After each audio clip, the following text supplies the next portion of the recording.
This animation addresses 5 common variations of P-type seismic body waves.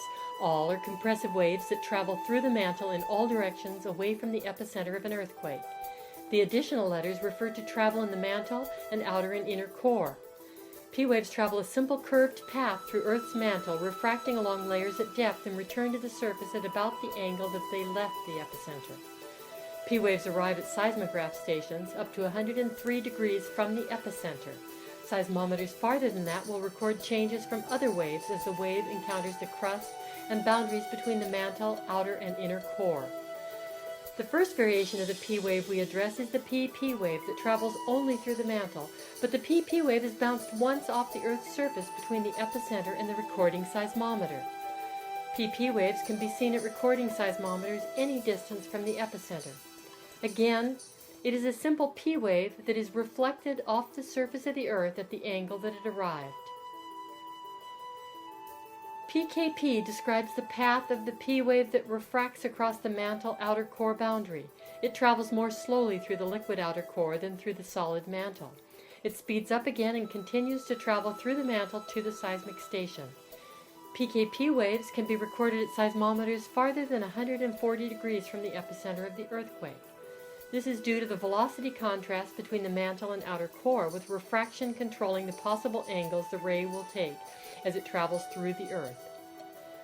A steep initial ray path will result in a ray that will travel through the inner core. The PKIKP seismic ray travels in the mantle until it intersects the mantle outer core boundary.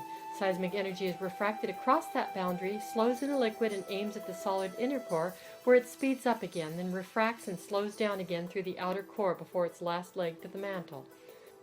Aside from the PP wave, that is not a direct wave, but a reflection of the P wave, there are no arrivals of the direct P waves between 103 degrees, where the direct P waves end, and 140 degrees, where the PKP wave shows up, creating what is referred to as the P wave shadow zone after 104 degrees. In addition, the amplitudes decay dramatically beyond 100 degrees. However, compressional energy can arrive at seismometers in the P wave shadow zone. If the advancing P wave strikes the core mantle boundary at the proper angle, it will travel along the base of the mantle, sending compressive energy back to the surface to seismometers within the shadow zone. These ray paths and the corresponding arrivals to seismometers within this region are labeled P-diff. On seismograms, P-diff waves usually have small amplitudes and gradual onsets. This is due to the loss of energy as the waves are diffracted by the core mantle boundary. The intricacy of P-wave refractions and reflections permits us to learn incredible things about the dimensions and properties of the deep Earth that would be impossible without sophisticated analysis of these complexities.